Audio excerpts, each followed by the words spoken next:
At Christmas, my parents officially disinherited me. They took me out of the will. I smiled. 2 days later, I cut off their electricity because all the bills were in my name. My name is Gabriel. I'm 31 years old, and I know that money rules everything. I work 2 jobs. During the day, I manage a logistics department. At night, I'm a waiter in a fancy restaurant. Not because I love working until dawn, but because I learned early on that if you don't want to depend on others, you need your own capital. Independence isn't a gift, it's bought. Ironically, I was the only one in my family who actually earned money, but also the only one they never respected. To my parents, I wasn't a son. I was an investment, a worker they could rely on. They didn't ask for help. They took it for granted. At first, it was small things, covering a bill here, helping with repairs there. Then the demands grew. Paying off debts, financing my younger brother Hugo's university, buying my mother a new car. Gabriel, you understand, right? My mother would say, with that feigned sweetness in her voice. You're the responsible one. Hugo is still young. He needs to focus on his future. And what about my future? Of course, Hugo had no problem with this arrangement. He'd never worked a single day in his life. His tuition, his vacations, his latest gadgets, all paid for with my money. And he never hid how little he valued me. Why do you work so much, Gabriel? My friend Alvaro asked me once, as we had drinks after my shift. I shrugged. Because no one else will. And then came Christmas. I bought gifts for everyone, my parents, Hugo, his girlfriend, even their dog. I placed the bags under the tree, sat at the table, and heard the words that would change everything. My father put his fork down, looked me dead in the eye and said, "We're taking you out of the will. You're no longer part of this family." For a moment I froze. Hugo smirked. My mother avoided my gaze. "Finally," Hugo muttered, leaning back in his chair. "It's about time they said it." I let out a soft laugh. "Okay," I said, calmly placing my napkin on the table. "Then let's be fair." 2 days later, I simply stopped paying their bills.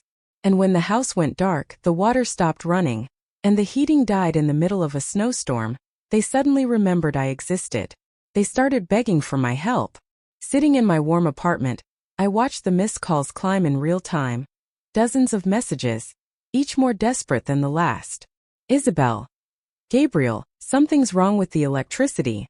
The whole house is dark. Call me. Fernando. You forgot to pay the bill. Fix it now. Hugo, you think this is funny, stupid? The Wi-Fi is down too." I was in the middle of a game. I smiled and tossed my phone onto the coffee table. They still didn't get it. This wasn't a mistake. This wasn't an accident. I was done. Months earlier. How we got here. "You're lucky to have us," my mother used to tell me, stirring her tea as if imparting wisdom to a naive child. "Lots of people don't have family to rely on, but we're here for you, Gabriel. That's what family is. Support. Let's talk about support. For the last 10 years, I'd been their safety net. Every overdue bill, every emergency expense, every absurd demand, I was the answer. When Hugo failed a class and had to pay for extra tutoring, who covered it? When Fernando's car broke down and he didn't want to touch his savings, who pulled out their wallet? When Isabel wanted to remodel the kitchen because it looked dated, who took care of it? Me. I never asked for the money back. I didn't even ask for gratitude.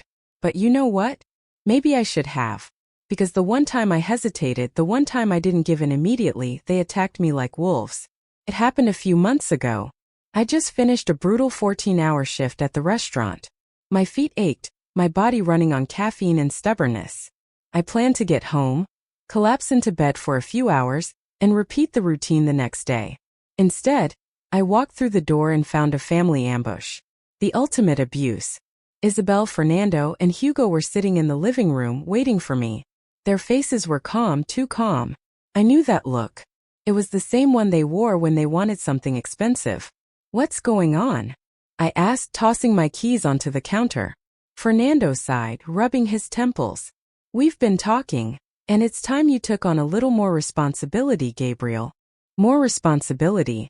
I was already carrying their entire lives on my shoulders. Hugo leaned forward with a smirk, as if he already knew what was coming wouldn't go down well with me. "The house," Isabel said softly. We think you should take over the mortgage payments. I blinked. Excuse me. Fernando settled back in his chair. You earn more than all of us combined, Gabriel. It makes sense. I laughed. I actually laughed. Are you kidding me? Isabel frowned. Why would we joke about something so important? Oh, I don't know, I said, shaking my head. Maybe because you're asking me to pay for a house I don't even live in? You spend so much time here anyway, Hugo chimed in, stretching his arms behind his head. Might as well make it official. That's when it hit me. This wasn't a request. They'd already decided. In their minds, I wasn't their son, their brother. I was a walking bank account. And when a bank declines a loan, what do people do? They get angry. Gabriel, Isabel said, her voice dripping with fake patience. It's just money. You always say you work hard to help the people you love. Yes, I said coldly. The people who deserve it. Fernando slammed his hand on the table. Don't be selfish. Selfish? I've been breaking my back for them for a decade, and they dared to call me selfish? You're unbelievable, Hugo muttered. You have no problem buying yourself a new car, but you won't help your own family? I clenched my fists. The car is a loan, you know? Something normal adults pay for themselves. You're the only one here who can afford it, Isabel said harshly. And if you really loved us, we wouldn't even be discussing this. Ah, there it was. The emotional blackmail. Their final trick. And the worst part is it used to work. But not anymore. I exhaled and grabbed my keys. No. Isabel blinked. What? No, I repeated. Don't guilt me for not doing enough when I've already done more than anyone else would. Hugo scoffed. Yeah, and what are you going to do about it? Just leave. I smiled. Just watch me. Back to the present, reality strikes. 2 days after cutting off the services, the real panic began. Isabel called me 12 times in a single day. Fernando left a voicemail, his tone laced with thinly veiled rage. This isn't funny, Gabriel. You've made your point. Now turn everything back on. Hugo, of course, sent the most arrogant message of all. Hugo, you're such a child. You think we can't survive without you? We'll be fine. Enjoy your pathetic life. I rolled my eyes. Oh, I was enjoying it. Especially when, less than 24 hours later, another message arrived. Isabel, Gabriel, we're so sorry about Christmas. Please, can we talk? Fernando, your mother isn't feeling well. The cold is too much for her. Can't you be reasonable? Hugo, dude, the pipes are freezing. Come on, this is serious. I smirked. Oh, now it was serious.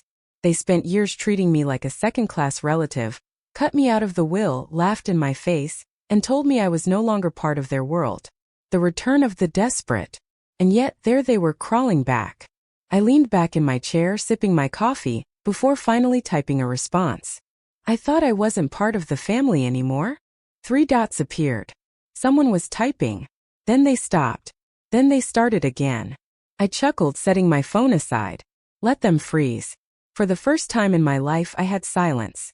No calls demanding money. No last-minute emergencies that always ended up being my problem.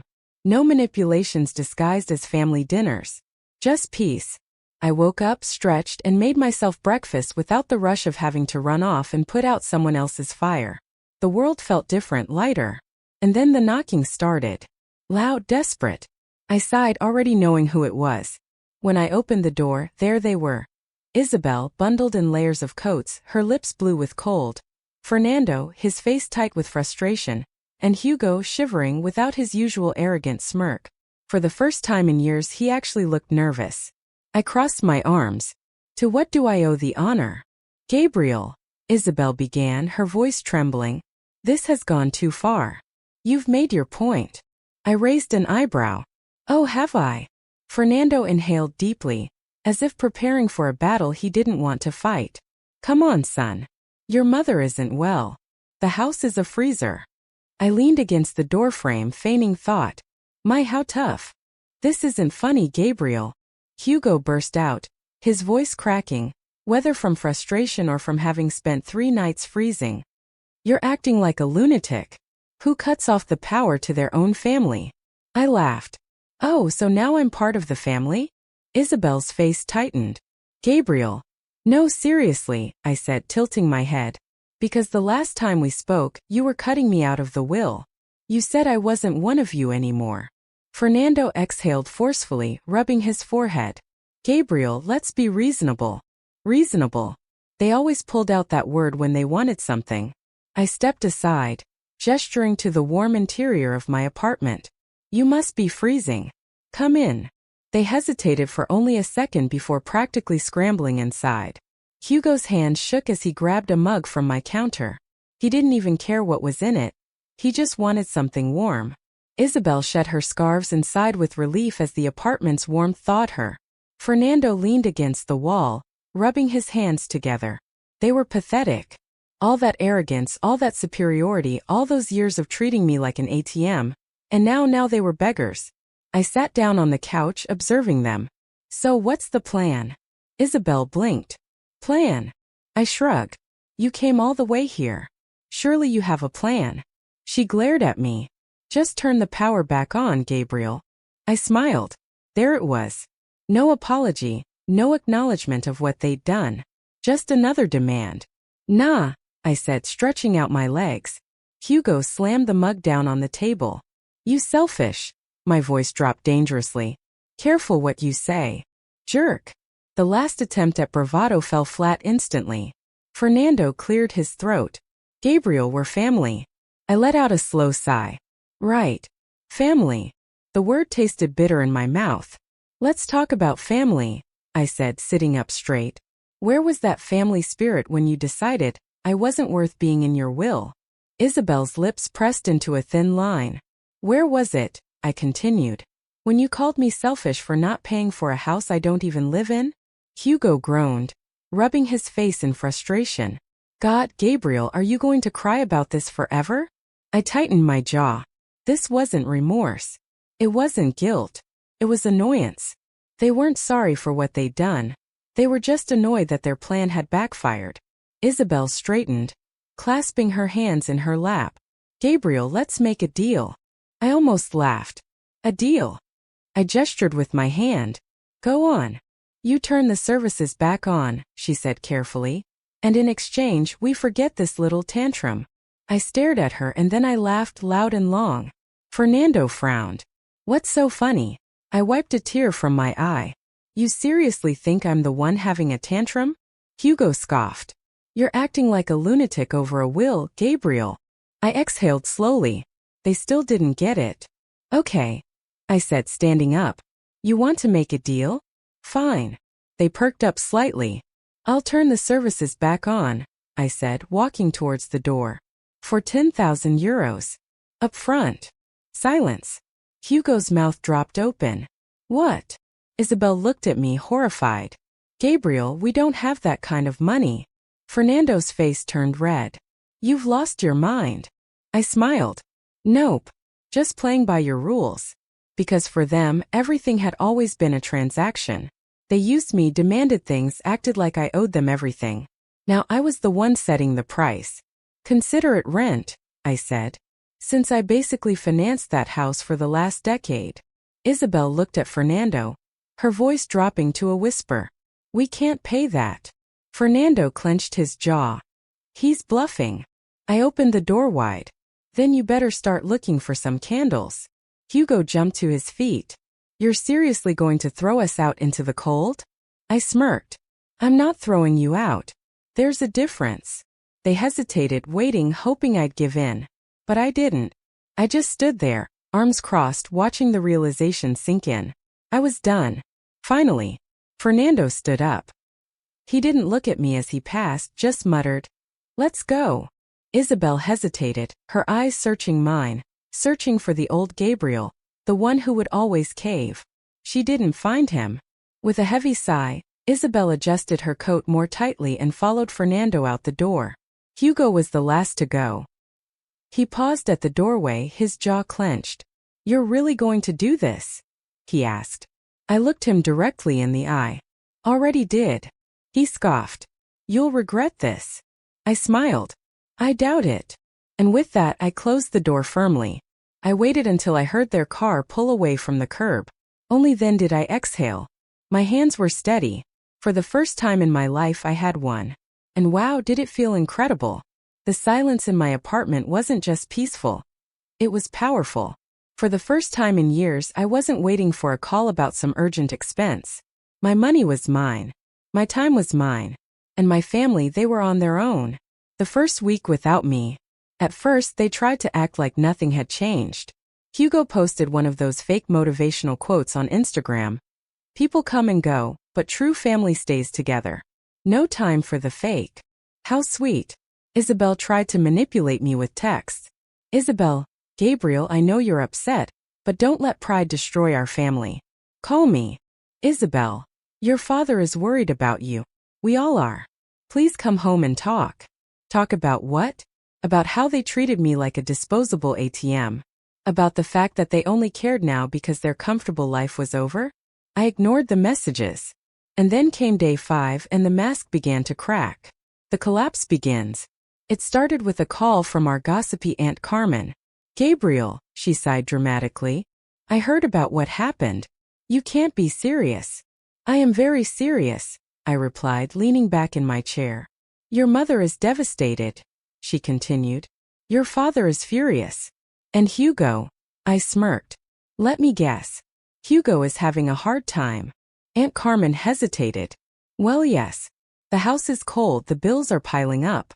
Your parents can't fix this overnight. Not my problem, I said easily. She was speechless, as if I'd slapped her. Gabriel, they're your family. I smiled wider, finally saying it out loud. No, Aunt Carmen. I was their financial plan. Now they need a new one. I hung up. The last attempt. The next day I got a call from Hugo. I almost didn't answer, but curiosity got the better of me. What? I answered coldly. Are you happy now? He spat, his voice laced with fury. The house is falling apart. Fernando is losing his mind, and Isabel won't stop crying. You won, okay? Just come back and fix this. I burst out laughing. Fix it? With what, Hugo? With my... You don't even need it, he yelled. You make more than all of us. It's not like you're struggling. I let out a slow sigh. Let me get this straight. The problem isn't that you used me for years. It's that I finally stopped letting you. Hugo was silent. Then in a quieter tone he muttered, You're really going to do this? I smiled. Already did. And I'm never going back. The final cut. Click. I blocked his number. The moment it all sank in. A week after I'd cut them off, I got one final text message. From Isabel. Isabel. Gabriel, I don't know what to say anymore. We never thought you'd be capable of doing this to us. But I hope you can live with yourself, knowing you abandoned your family in their time of need. I stared at the message for a long time. Then I typed the last thing I'd ever say to her. I didn't abandon you. You abandoned me when you decided I was only worth keeping around if I was paying for everything. Now you get to live with that choice. Take care. I pressed send. And for the first time in my life I felt free. The life they never wanted me to have. I started living for me. I moved to a better apartment. I booked a vacation, my first in years. For the first time, I enjoyed my money instead of watching it disappear into other people's pockets. And guess what? The world didn't end. They survived without me. Turns out, when people have to solve their own problems, they do. I heard through a mutual friend that Hugo had finally started looking for a job. Isabel and Fernando moved to a smaller house. Their lives adjusted just as I always knew they could. They just didn't want to. Not while I was there to make their lives easy. The last manipulation attempt. Months passed. I heard nothing from them. I didn't miss them. And then one day I got an email. Subject. From Fernando. I rolled my eyes, but I opened it. Gabriel, I don't know if you care, but your mother's birthday is coming up. She'd love to see you. Maybe we can put all this behind us. I chuckled. Put this behind us? How convenient. I typed my response. Fernando, I appreciate the invitation, but the last time I saw you, I was no longer part of the family. And honestly, I like it that way. Tell Mom I wish her a happy birthday. I pressed send. And just like that, I closed the last door they had left open. I wasn't their ATM. I wasn't their backup plan. I wasn't their family. And I never would be again. More months passed. No more desperate calls. No more manipulative texts. No more fake invitations to talk. Finally, they accepted it. I was gone. And I'd never been happier. For the first time in my life, I was living for me. Not as their lifeline. Not as their wallet. Not as their security. Just as me. The last visit. It was a quiet evening. I just finished dinner and was sitting in my apartment with a glass of whiskey, enjoying the peace. When bam bam bam. I sighed, already knowing who it was before I even opened the door. And sure enough, there he was. The last play. My father, standing in the hallway like a man who'd run out of options.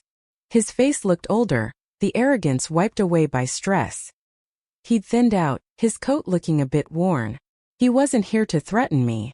He was here because he needed something. I leaned against the doorframe. What do you want? He exhaled, rubbing his temples. Gabriel, just listen. You're standing on my doorstep. I cut him off. I think that means I won, don't you? He clenched his jaw, but didn't argue. Instead, he looked down and said, Your mother wants to see you.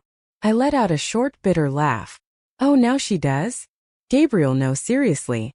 I crossed my arms. You spent years treating me like an afterthought, like I was only worth something if I was paying for something. And now you think I should drop everything because she suddenly remembers I exist. She's sick.